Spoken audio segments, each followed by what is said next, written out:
আর government থেকে কোনো subsidy আমরা পাই না। আমরা নিজেই আমরা গভর্নমেন্ট নিজেই আমরা তৈরি করি, নিজেই সব কিছু করি। গভর্নমেন্ট আমাদের কোনো হেল্প করে না।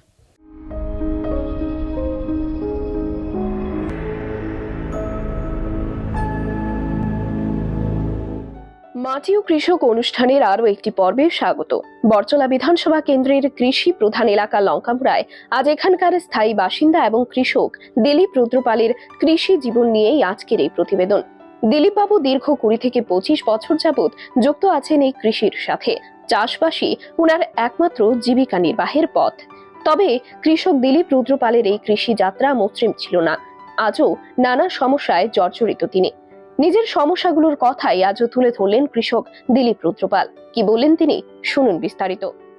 দীর্ঘ অনেক বছর ধরে কৃষিকাজের সাথে জড়িত রয়েছেন এবং এই বছর যে মৌসুমী যে ফসলটা, মূলত ঠান্ডা মৌসুমের যে প্রধান ফসল আমরা বলতে পারি ফুলকপি, বাঁধাকপি, এগুলোই উনি চাষ করেছেন। তো আমাদের সঙ্গে উনি রয়েছেন এবং ওনার ঠিক ফুলকপি ক্ষেতের মধ্যেই কিন্তু এই মুহূর্তে আমি দাঁড়িয়ে রয়েছি। ওনার সাথে একটু কথা বলবো। নমস্কার, আপনাকে স্বাগত জানাই। তো এই আপনি কৃষিকাজের সাথে কত বছর ধরে জড়িত? 20 বছর যাবৎ জড়িত। তো এই বছর মোটামুটি আপনি কিরকম চাষবাস করেছেন? এই বছরটা মোটামুটি ভালোই হয়েছিল, বৃষ্টির কারণে মানে নষ্ট হয়ে গেছে। মোটামুটি ভালোই লাভ দেখেছি। কি কি চাষ করেছিলেন? এবার বাঁধাকপি, ফুলকপি, বেগুন, লাল শাক, ডাঁটা এগুলোই করেছি। আচ্ছা, সবচেয়ে বেশি মোটামুটি কোনটার মধ্যে লাভ হয়? লাভ তো মোটামুটি ফুলকপিতে, ফুল আর বাঁধা। অন্যান্য ফসল লাভ হয় কিন্তু একটু কম। এটা তো রবি শস্য, মানে যেটা এখন ফুলকপি, বাঁধাকপি যেটা সিজনাল। তো এছাড়া বছরের বাকি সময়টাতে কি কি চাষ করে থাকেন? অন্যান্য সময় আমরা চাষ করি, আলু তো আমরা করি না কিন্তু নষ্ট হয়ে যায়। আমরা বেগুন করি, ডাঁটা করি বা অন্য ফসল করি। কীরকম খরচাপাতি যায়? এই যে ফুলকপি করেছেন আপনি বা বাঁধাকপি, কত করে খরচা পড়ে আর লাভটা কতটা হয়? ফুলকপি একখানি যদি করি কম না 15,000 টাকা খরচ হয়। এর মধ্যে প্রায় যদি আমরা টাকা একটু বেশি পাই, 10 টাকা কিলো 50 টাকা পাই, তাহলে তো মনে করেন 70-80 হাজার টাকা আসে। আর এছাড়া বেগুন বা অন্যান্য যে ফসলগুলো, সেগুলোতে কীরকম লাভ? সেগুলো লাভ আছে, যেটা সিজনে যদি পাই তাহলে অনেক টাকাই লাভ হয়। আনসিজনে গেলে তো অনেকটা কম হয়ে যায়। একটা বিষয় আমরা দেখতে পাচ্ছি যে এখন কিন্তু ফুলকপির চারাগুলো বেশ অনেকটা বড় হয়ে গেছে, কিছু কিছু নষ্ট হয়ে গেছে। এটার কারণটা কি? নষ্ট কিছুদিন আগে বৃষ্টি হয়েছিল, সময়ে জল পাই না। আচ্ছা, আর আপনাদের মানে সব মিলিয়ে যে লঙ্কামুড়া এলাকাটা আমরা দেখতে পাই, এখানে এলে দর্শকরা আপনারাও দেখতে পাবেন যে বেশিরভাগটাই কিন্তু কৃষি। যেদিকে যাবেন সবুজে ঘেরা বিভিন্ন মাঠ, ক্ষেত আপনাদের চোখে পড়বে। তো এখানে আপনাদের প্রধান সমস্যা কি কি রয়েছে, মানে কৃষক হিসেবে আপনারা কৃষিকাজ করতে গিয়ে কি কি সমস্যায় পড়েন সেগুলোই?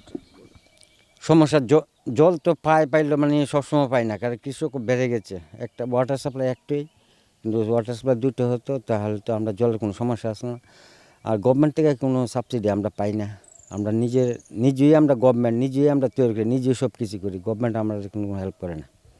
সরকারিভাবে তো কৃষকদের জন্য বলা হয় নানা প্রকল্প, অনেক কিছুই চালু আছে, সেগুলোর বিষয়ে আপনি জানেন? হ্যাঁ, অনেক কিছুই দেয় গভর্নমেন্ট থেকে, তো আমরা তো পাই না, আমাদের দেয় না, জিজ্ঞেস করলে আসেনি। আচ্ছা, আপনারা এটা এলাকাটা কত নম্বর ওয়ার্ড পড়ছে আপনাদের পুরো, মানে যে অ্যাড্রেসটা? 1 নম্বর ওয়ার্ড, বরজলা বিধানসভা কেন্দ্রের মধ্যে। বরজলা 4 নং বরজলা 1 নম্বর ওয়ার্ড। তো এছাড়া কৃষি ক্ষেত্রে দেখা যায় বিভিন্ন সার, বিভিন্ন ওষুধপত্র বিভিন্ন সময় প্রয়োজন পড়ে, সেগুলোর খরচাপাতি কি সম্পূর্ণ আপনাদের নিজে? হ্যাঁ, আমরা নিজেরই আনতে হয়, গভর্নমেন্ট থেকে কোনো সাবসিডি পাই না, দেয় না আমাদের। কখনো জানিয়েছেন সমস্যাটা কারোর সাথে? হ্যাঁ, জানিয়েছি অনেক সমস্যা, যে আমাদের এটা লাগবে, আসেনি।